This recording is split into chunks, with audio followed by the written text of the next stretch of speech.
우리가 때로는 인생을 살면서 길이 막히는 경우들이 있습니다. 왜 길이 막히는가? 우리가 뭔가 실수하고 잘못해서 죄를 지어서 길이 막히는 건가? 아니면 내게 열정이 부족해서 길이 막히는 것인가? 그런데 그러한 길이 막히는 이유가 내가 실수를 하거나 죄를 짓거나 잘못되거나 또 내가 열정이 부족해서 길이 막히는 것이 아니라 하나님은 그 막는 길 가운데는 이유가 있는 것이고 또 막는 길 가운데서 하나님께서는 또 다른 새로운 길을 준비하고 계신다는 것입니다.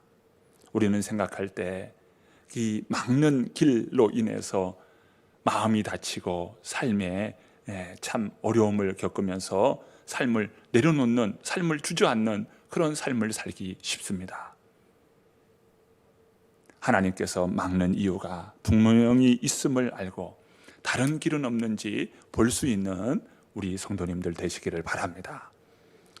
하나님께서 왜 길을 막으시나? 자꾸 닫힌 문만 바라보면서 이게 왜 닫혔나? 왜 안 되나? 나는 이리로 가고 싶은데 왜 안 되나? 닫힌 문만 바라봅니까? 여러분, 오늘 우리의 인생을 한번 돌이켜 보시기 바랍니다. 인생을 돌아볼 때 여러분 이처럼 닫힌 문이 있지 않았습니까? 인생의 닫힌 문으로 인하여서 여러분 어찌할 바 모르는 그런 순간을 여러분 경험하지 않았습니까? 그런데 어떠나요? 하나님께서 기가 막힌 은혜로 그 길을 벗어나게 하시고 새로운 길을 열어주셨던 그런 경험을 가지고 있지 않습니까? 성령께서 바울로 하여금 아시아에서 말씀을 전하지 못하게 하였습니다. 그로 인하여서 점점 서쪽으로 밀려 무시아라고 하는 지역에 이르게 됩니다. 바울은 북쪽 비두니아로 가고자 애썼습니다. 그런데 예수의 영이 허락하지 않는 거예요. 가고 싶으나 전하고 싶으나 되지 않는 것입니다.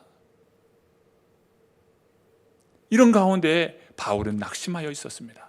그런데 하나님께서는 그 막는 그 길로 인하여서 너 보다 더 멀리 봐라, 보다 더 넓게 보라. 그로 인하여 이 바울을요 유럽 지역을 보도록 하시는 겁니다. 하나님께서 막는 이유가 있는 거예요. 하나님께서 길을 막으시고 앞으로 나아가지 못하도록 허락하지 않으시는 그러한 경우들이 있어요. 또 다른 길은 없는가? 하나님의 뜻이 여기에만 있나? 하나님의 뜻이 다른 곳에 있는 것이 아닌가? 오늘 우리들이 영적인 눈을 뜨고 영적인 해안을 가지고 다른 길, 더 넓은 길, 은혜의 길을 오늘 우리들이 볼 수 있기를 바랍니다. 바울은 소아시아밖에 보지 않았어요. 그저 소아시아, 아시아 땅에서 복음을 전하리라 이런 계획에만 머물러 있었습니다. 그때 하나님께서 막으시고 그를 유럽 땅을 보게 하시는 거예요. 우여곡절 끝에 바울은 이제 드로아에 이르게 되어서 드로아에서 배를 타고 이제 유럽 지역으로 가게 되는 것입니다. 본문 11절 말씀이에요. 우리 한번 읽어봅니다. 11절 말씀 읽습니다. 우리가 드로아에서 배로 떠나 사모드라게로 직행하여 이튿날 네아폴리로 가고, 바울 일행이 탄 배는 유럽을 향하는 배였습니다. 지금 드로아에서 네아폴리까지 이 거리는 5일길 가는 거리입니다. 바울이 3차 전도여행 갈 때는 동일하게 이 길을 통해서 가게 되었는데 그때 길은 5일에 걸쳐서 갔어요. 당시 배로 이 거리는 5일길 배입니다. 그래서 이 5일길의 여정이기 때문에, 긴 항해이기 때문에 중간에 쉬어가는 장소가 필요했습니다. 많은 배들은 중간에 쉬는 장소를 사모드라게라고 하는 섬에 정박하면서 잠시 쉬고 갔습니다.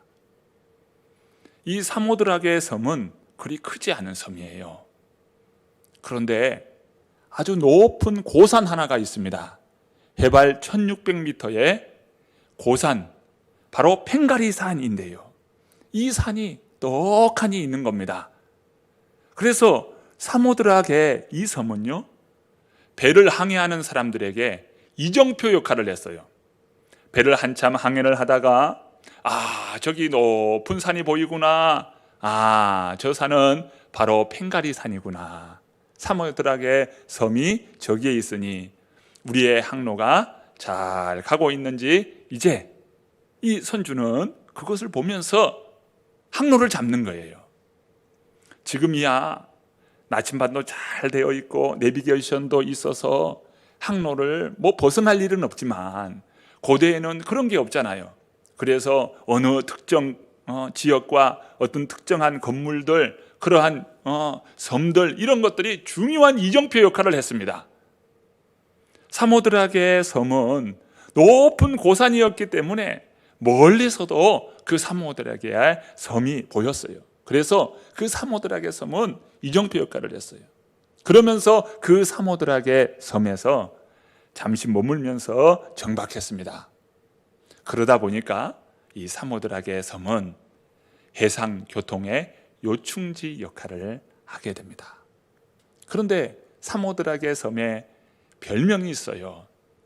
이 별명은 바로 포세이돈 섬이라고 하는 별명을 가지고 있었습니다. 그리스 신화에 나오는 바다의 신 포세이돈, 바로 그 포세이돈 이름을 따서 포세이돈 섬이라 했어요. 더군다나 그 산에는 포세이돈을 위한 신전이 있었던 거예요. 그러니까 배를 타고 가는 사람들은 그 신전을 바라볼 수밖에 없었습니다. 드로아에서 네아폴리까지 가는 그 여정은 먼 거리였어요. 그러니까 이 드로아에서 네아폴리까지, 빌립보의 지역에 이르는 네아폴리까지 그 거리는 약 250km였는데요. 그 250km 그 거리는 5일길 거리라는 거예요. 그런데 오늘 본문의 말씀에 보면 5일길 가야 할 그 배에 오늘 본문은 이틀 만에 가게 되었다라고 말씀하고 있어요. 오늘 본문은 이렇게 말씀하죠. 사모드라게로 직행하여 이튿날 네아폴리로 가고, 직행하였다라고 말씀하고 있어요.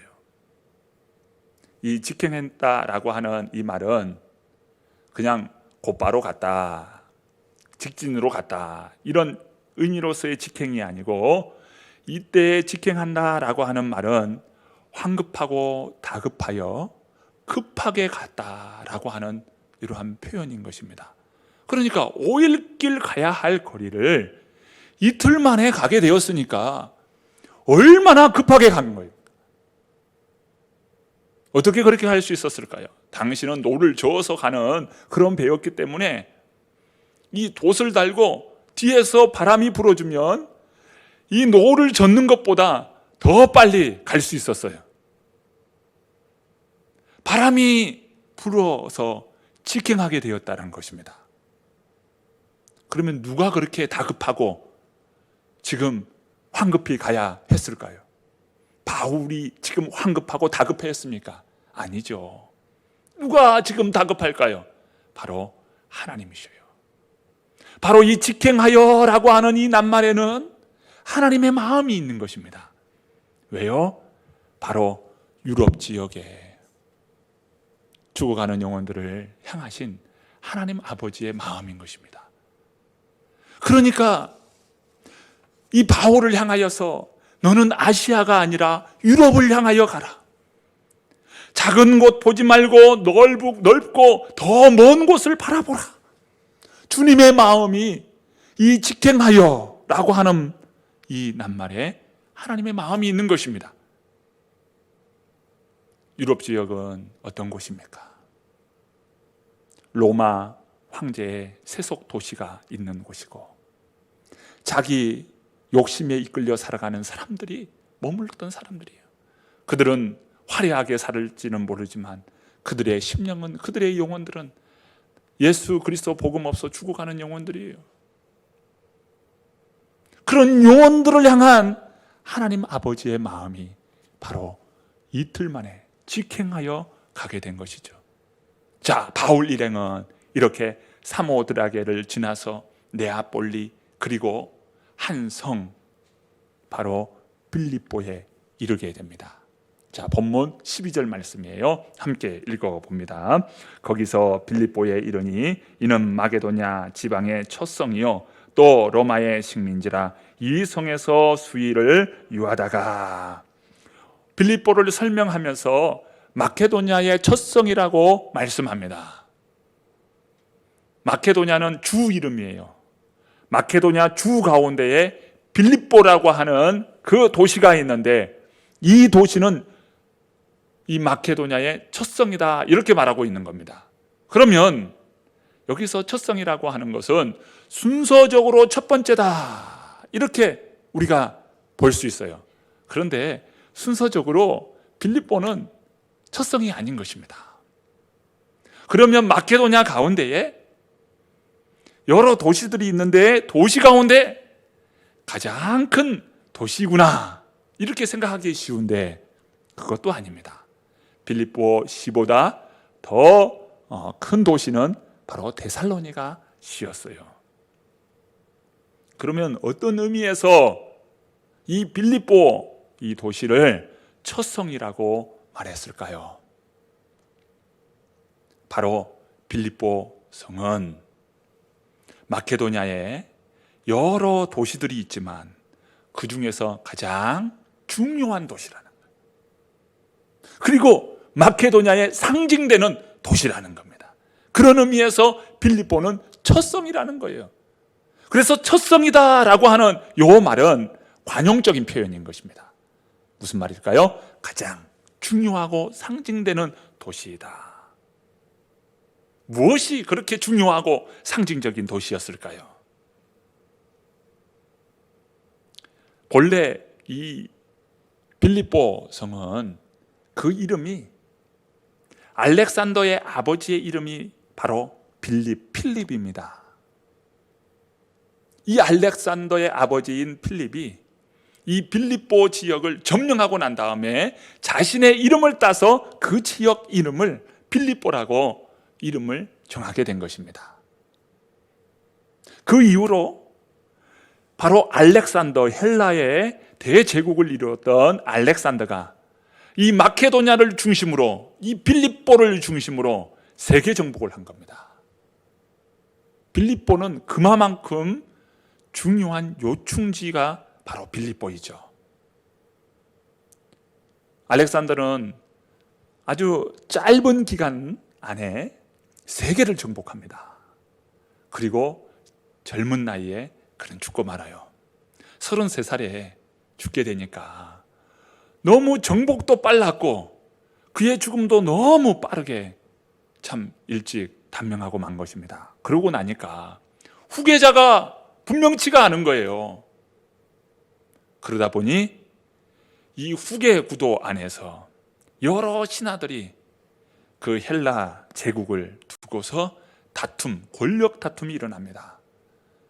그래서 몇 개의 나라로 찢어지게 되는 거예요. 그러다가 이 로마가 바로 이 헬라 제국을 그대로 복속시킵니다.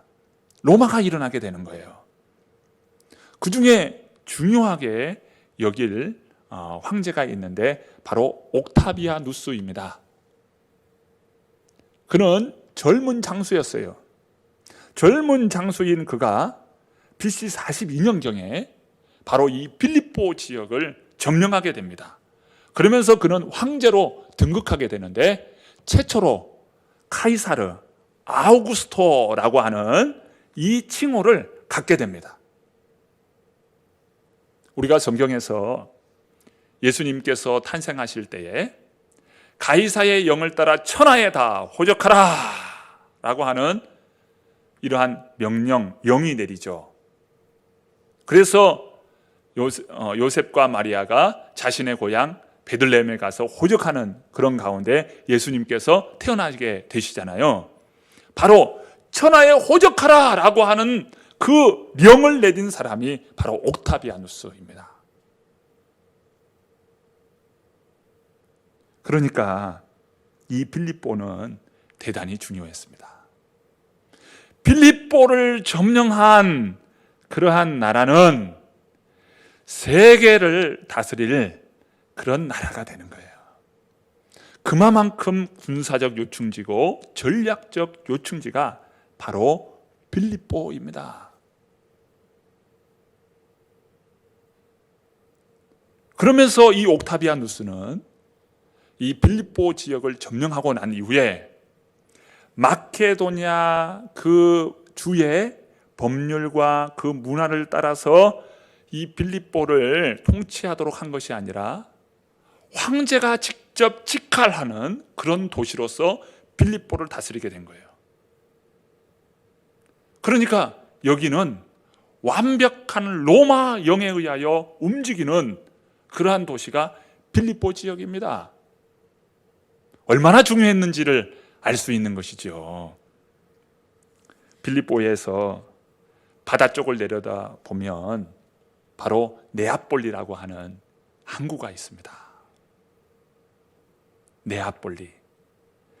지금의 그 지역은요, 카발라라고 하는 도시예요. 여러분, 우리가 로마를 조금만 관심 있게 보면 로마의 건축물이 얼마나 화려합니까? 얼마나 대단합니까? 수만 명이 들어가는 경기장 콜로세움, 거기에서 관중들이 그 경기를 보면서 열광했던 바로 그 놀라운 건축물이 바로 콜로세움이죠. 그리고 대중목욕탕, 가정들 안에 수세식 화장실이 들어오고 수도가 들어오는 그런 건축, 그런 기반 시설을 가진 그러한 나라가 로마예요. 로마는 현대 이러한 건축, 그것에 참 근접해 있는, 그리고 현대 이런 문화를 만들어 나가는 데에 로마의 이러한 건축술은 대단했습니다. 이게 로마였어요.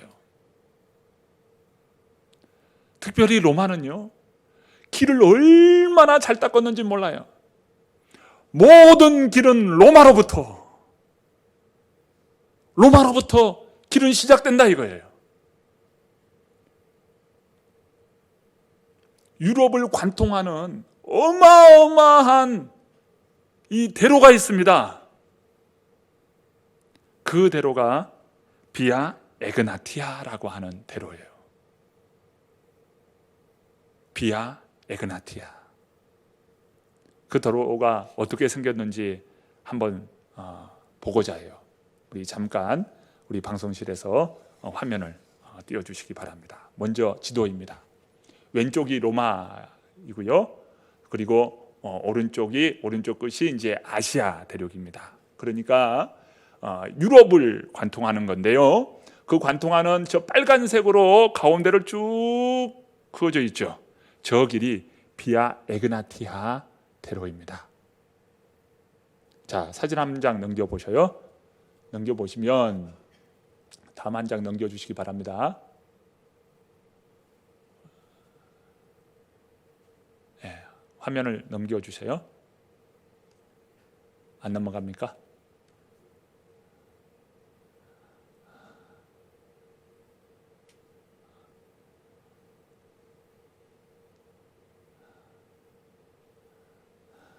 네, 그렇네요. 네, 넘어왔습니다. 여러 사진들이 있고 지금의 그 도로 풍경들이 있는데요. 지금 보시면 저렇게 만들어놨어요. 바닥을요, 돌을 다 깔은 겁니다. 그리고 돌을 평평하게 깎아놓은 거예요. 그래서 고대의 그 전투용 마차, 그 마차들이 이동할 수 있고, 그리고 빠른 기동력을 통해서 세계 정복을 내는 거예요. 그러니까 나라를 복속시킬 때마다 저러한 도로를 만든 거예요. 그래서 모든 행정이 로마로 향하도록 저러한 도로를 만들어 놓은 겁니다. 그리고 한 장 더 넘겨보셔요. 가다 보면 계곡도 나오지 않겠습니까? 그러면 저 계곡도 저렇게 넘어가서 이동할 수 있도록 저렇게 길을 만들어 놓은 거예요. 얼마나 고대에 대단한 건축을 했는지 이것을 알 수 있는 대목이시죠. 자, 로마로 들어가는 그 길목이 바로 빌립보에서 로마까지 그 도로가 연결되어 있다는 것 아니겠습니까? 그래서 빌립보는 교통의 요충지고 정치, 경제, 문화, 예술, 법률 모든 곳의 요충지가 빌립보였어요. 그런데 이 지역은요, 세계 최고의 금광이 이곳에 있었습니다. 하루에 캘 수 있는 금의 양이 막대했습니다. 그래서 이 빌립보를 차지하기 위해서 주변의 나라들은 이 전쟁을 서슴지 않고 하면서 어떻게 하든 빌립보를 차지하고자 애썼어요.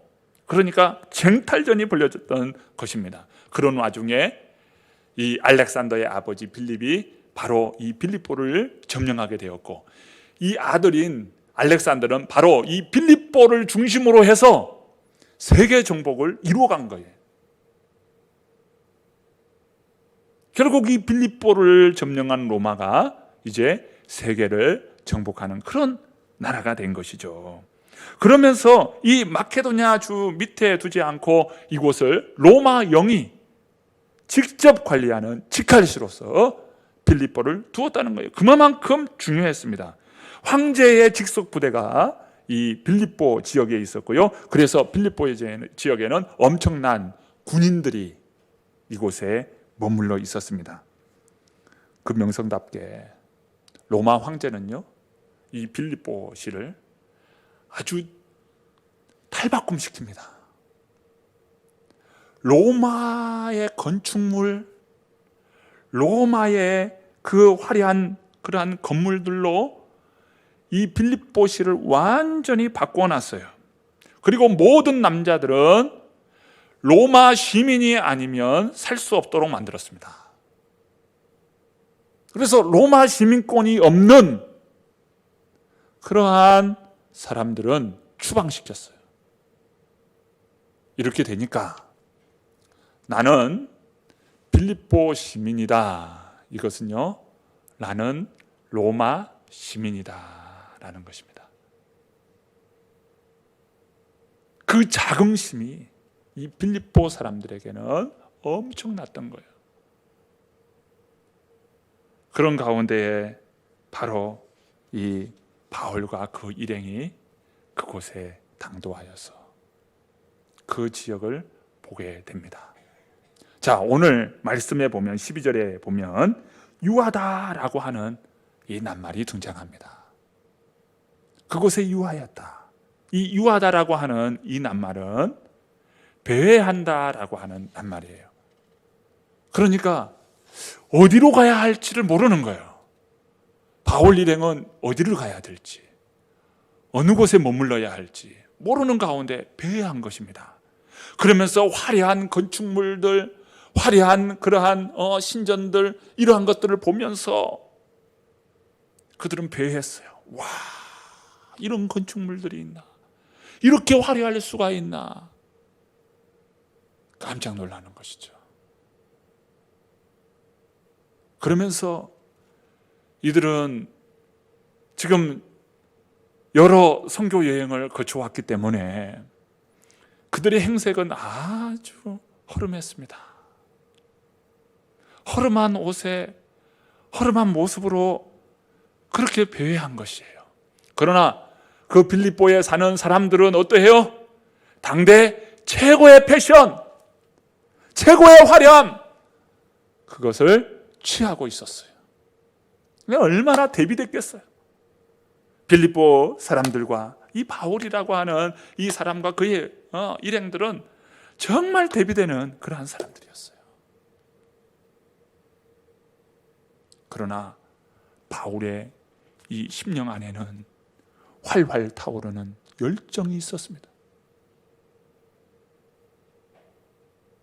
저들은 황제의 지칼시로서 세속의 도시에 머물면서 자신의 욕망을 쫓아서 살아가는 그런 사람들이지만 저들은 기르는 영혼이다. 저들에겐 생명 없는 영혼이다. 영혼의 갈급함과 영혼의 목마름과 생명 없는 길 잃어버린 그런 인생들이다라는 거예요. 바울은 이것을 보았습니다. 그리고 하나님 아버지의 마음을 갖게 된 것이에요. 오늘 우리나라는요, 급속도로 경제 성장을 이루면서 가장 빈국, 가장 못 먹는 나라, 가장 참 비극적인 그런 나라에서 한강의 기적을 만들고 올림픽을 개최하고 그리고 경제 성장을 이루면서 급속도로 성장한 우리나라입니다. 경제 10위권 안에 드는 그런 나라가 됐어요. 국민소득이 3만 불을 이미 넘어서는 나라가 되었습니다. 급속도로 잘 살게 된 그런 나라가 되었고, 급속도로 잘 살게 된 정말 시민들, 그런 백성들입니다. 그런데 어떻나요? 점점 깊은 세속에 빠져가고 깊은 자기 욕망에 빠져나가는 이런 세대 속에 있는 것입니다. 겉으로는 화려할지 모르나 속은 점점 무너지고 있는 것이에요. 하나님의 은혜에서 멀어지고 하나님의 말씀에서 멀어지고 영혼의 지금 갈급함을 깨닫지 못한 채 자신의 영혼이 방황하고 길 잃어버린 그런 영혼이라는 것을 잊은 채 모른 채 그저 자기 욕망에 쫓겨 살아가는 사람이다, 이 말입니다. 그런 가운데 오늘 저와 여러분을 우리 주님의 복음 안에 불러주셨고 우리 주님의 그 생명 안에 불러주셨어요. 너는 길 잃어버린 영혼이 아니라 나의 인도함을 받고 나의 사랑을 받는 나의 백성, 하나님 나라 백성이라고 우리 주님께서 우리를 칭하고 불러주시는 겁니다. 그러면서 우리에게 너에게 있는 그 생명의 복음, 하나님 나라 거룩한 은혜의 복음, 그것이 있으니 죽어가는 그 영혼들에게 이 생명의 복음을 전하라고 하는 것 아니겠습니까? 예수 그리스도의 생명의 복음이 인생의 가치를 바꾸어 버립니다. 삶의 가치를 바꾸어 버립니다. 세속의 가치에서 영원한 하나님 나라 가치로 인생을 바꾸는 것이지, 세상 가치가 아닌 하나님 나라 가치로 바꾸어 놓는 것입니다. 길 잃어버린 영혼들, 방황하는 영혼들, 영혼의 갈증 가운데 목말라 하고 있습니까? 예수 그리스도를 만나야 합니다. 구원자 되시는 예수 그리스도, 우리 주님을 만나야 함을 믿습니다. 예수님은 누구십니까? 예수님만이 길이요 진리요 생명이십니다. 우리는 그 예수 그리스도를 믿는 믿음의 사람이요, 그 예수 그리스도를 증거하고 전하는 주님의 사람들입니다. 오늘 우리를 통해서 이 생명의 복음이 이 땅 가득 흘러가기를 간절히 축원합니다. 뿐만 아니라 우리 서론함 교회를 통하여서 이 생명의 복음, 구원의 복음이 이 땅을 새롭게 하실 것을 믿습니다. 거룩한 은혜의 물줄기가 되어서 사막 가운데 강을 이루시고 그 강을 통하여서 만국을 치유하더라 하셨던 그 주님의 말씀처럼 우리 교회를 통하여 그 은혜의 강수가 온 땅에 흘러가기를 간절히 축원합니다. 하나님께서 우리 성도님들을 이 한 주간도 지키시고 붙들어 주시리라 믿습니다.